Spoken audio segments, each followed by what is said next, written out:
കളരിയിലെ ഉള്ളടക്കമാണ്. പിന്നെ ഇതിൻ്റെ പുറത്ത് ഒരുപാട് കാര്യങ്ങൾ ആളുകൾ ഭയന്നു ഇത് കണ്ട്. ഒരു കൈ ഇങ്ങനെ ഒരാൾ നമ്മുടെ കൈ ഇതാ ഇപ്പോൾ തുറന്നു തരാമെന്ന് പറഞ്ഞു. നമ്മൾ സംസാരിച്ചുകൊണ്ടിരിക്കുകയാണ്, കൈ അടച്ചു വെച്ച് കൊടുത്തു. ഈ അടച്ചു വെച്ചിരിക്കുന്ന കയ്യിൽ ഈ പെരുവിരൽ മാത്രം വലിച്ചൊടിക്കരുത്. സംസാരിച്ചാലും വർത്തമാനം പറഞ്ഞാലും എന്തൊക്കെ ചെയ്താലും ഈ കൈ തുറക്കാനോ കൈ ഒരു വിരലെണിക്കാനോ ഒരു നഖമിളക്കി മാറ്റാനോ സാധിക്കുകയില്ല. അത് ഉള്ളടക്കമാണ്. ഇത്രയും ഭാഗത്ത് ശ്വാസം അവിടെ നിൽക്കും വടി പോലെ. അതായത് അതുമായിട്ട് ഈ കയ്യെ ഒന്ന് പിടിച്ച് ഒരു കത്രിക കൂട്ടിട്ട് ഒന്ന് കൂട്ടി ഇതാ വെച്ച് കഴിഞ്ഞ് താക്കോലിട്ടിട്ട് കറക്കുന്നതാണ്. പക്ഷേ കറക്കതൊക്കെ ഒന്ന് കാണിക്കുകയാണ്. ഇത് തട്ടിപ്പും കൂടെ ഉണ്ട് ഇതിൽ.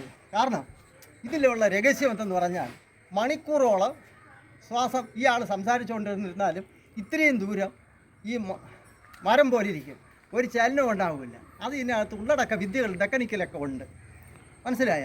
പിന്നെ ഒരു ചതിപ്രയോഗങ്ങളുണ്ട്. ഇത് സത്യമായ വിദ്യയാണ്. ഇതിൽ കള്ളവും കവളവുമില്ല.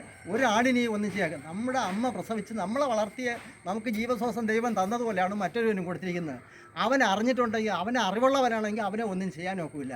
അറിവില്ലാത്തവനാണെങ്കിൽ ഒരാൾ വന്ന് അടിച്ചു, ആ ആളിനെ ഇങ്ങനെ അടിയൊന്നിങ്ങനെ തട്ടി ഒരാളേക്ക് ഒരു പിടി പിടിച്ച് കാല് കൊണ്ട് എടുത്തങ്ങ് ഇടുക.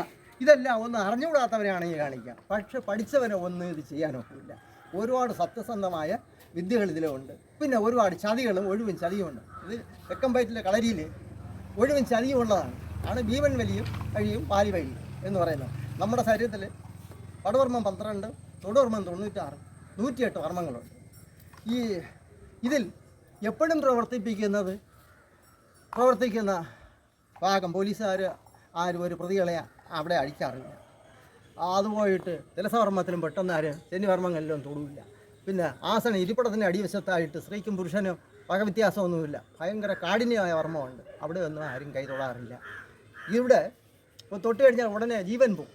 അതുകൊണ്ട് അവിടെ ഒന്നും അവരാരും ഒന്നും തൊടില്ല. ഇത് എല്ലാ വർമ്മവും ഇപ്പോഴും ഞാൻ സംസാരിച്ചുകൊണ്ടിരിക്കുകയാണ്. ഇതെല്ലാം അവിടെ നിൽക്കും, ഒരു വർമ്മവും ചലിക്കില്ല. എത്ര നേരം ശ്വാസം പിടിച്ചിരിക്കും അത്രയും നേരം അവിടെ നിൽക്കും. അതാണ് ഒരു പ്രതിയെ കിട്ടിക്കഴിഞ്ഞാൽ അവനെ എത്ര അടിച്ചാലും പിടിച്ചാലും അവന് ഒഴിയില്ല, അവൻ ഏൽക്കില്ല എന്നുള്ളതുണ്ടെങ്കിൽ അവൻ്റെ ശ്വാസവർദ്ധന എല്ലാം നോക്കി എടുത്ത് ആ പ്രതിയെ ഏൽപ്പിക്കുന്ന വിദ്യ പിന്നെ ഉദ്യോഗസ്ഥന്മാർക്കുണ്ട്. അവൻ്റെ ശ്വാസനില ഇതൊക്കെ. പക്ഷെ പഠിച്ചവരാരും ആരെയും ഉപദ്രവിക്കാറുമില്ല. പിന്നെ അഗസ്ത്യർ പറഞ്ഞിരിക്കുന്നത് കൊല്ലവന്ത സത്തുരയോ എല്ലാം വിട്ട അപ്പനെ ചിത്തരുടെ ശാപമുണ്ട്.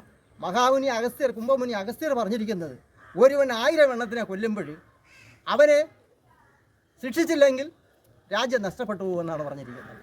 അതിന് ആരെയും ഒന്നും ചേരുമെന്നാണ് ഈ വിദ്യ പറഞ്ഞിരിക്കുന്നത്. തന്നുയർ പോലും മറ്റുയരെ കരുതി വേണം. നമ്മുടെ ജീവൻ പോലെ മറ്റൊരു ജീവനെ കരുതണം. അടുത്ത ഒരുത്തിനും ദോഷമായിട്ടുള്ള ഒന്നും ചേരുമെന്നാണ് പറഞ്ഞിരിക്കുന്നത്.